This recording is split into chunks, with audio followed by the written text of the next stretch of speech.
scam. They were banning everybody for saying exactly that. And the Great Barrington Declaration, I'm sure you know what it is, but let me explain to the audience if they don't. A bunch of doctors from Stanford, Harvard, other places, they came up with an idea on how to treat COVID. And it was targeted protection, which is what we've always done in every pandemic. We've had lots of pandemics before. People don't know it because we never locked down before. We never did that. It was never prescribed to do that. Everybody says Sweden was the one doing their experiment because they didn't lock down. They were the only one not doing an experiment. I think it eventually did get published. I think my guy's stuff did eventually get published because I had him on to talk about it. So when I started to look into the COVID narrative, the vaccine, they were lying about everything. They were lying about where the virus came from. They said if you said it came from a lab, you're a white supremacist. They were lying about funding it. They did lie. Fauci lied to Congress twice about funding it. They lied about the transmission. They lied about contraction. They lied about herd immunity. They lied about natural immunity. They lied about masks. There wasn't anything that they didn't lie about. They lied about the morbidity of it. They said it was 3%. There was never that. It was like .something% of people who got COVID died. And all those people were elderly, obese, or had comorbidities. If you were a healthy person under 80 years old, this was not a threat to you. It never was a threat to you. And now, I know it. Now Bill Gates is saying that openly now. Why? Because he cashed in his stock on biotech. He invested $55 million, and then that went up to $550 million. He cashes it in, and then he immediately starts saying, these vaccines don't work. They don't stop transmission. They don't stop contraction. They're very short lasting. We have to have better vaccines. He immediately starts saying things that I would get kicked off of YouTube for saying.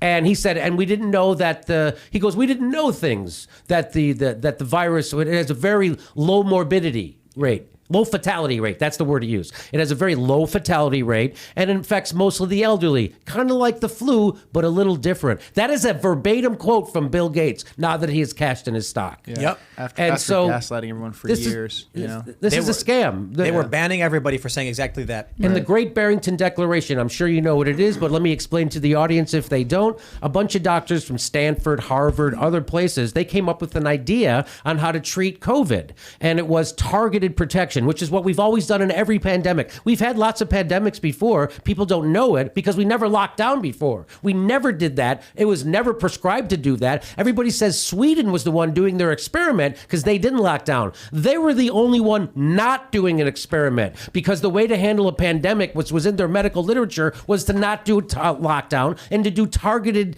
effective protection, which is what the Barrington Declaration. And so what did they do to those doctors like Dr. Jay Bhattacharya, Dr. Kuloff? What did they do to those guys? Fauci had hit pieces written on them, calling them crazy. Dr. Robert Malone, same thing. The guy who invented the mRNA vaccine technology at the Salk Institute, they made him sound like he was anti-vax. The guy who's developed vaccines his entire life. They can smear you at any point if you tell the truth about the vaccines or the COVID narrative. They did that. Now we know from the emails that got leaked through the Freedom of Information. They didn't get leaked, Freedom of Information Act. We know that Fauci and Collins did that. They wanted a hit piece out on the Great Barrington Declaration because why? Because now Nobel Prize winners were starting to sign on to it, and they had to cut it off before it caught steam. And that's exactly what they did. And so we've been lied to about that, and that's why you can't tell the truth about it on YouTube, because YouTube's funded by Big Pharma, and who rules over you is the people you can't criticize. YouTube got slammed during the first adpocalypse. I think it was the Wall Street. Not every liberal is dumb, not all Republicans are racist. The government wants everybody fighting with their neighbors because they know that if we get along, we'll probably go against them. They can't stop us, because we're ready to fight, trying to brainwash us.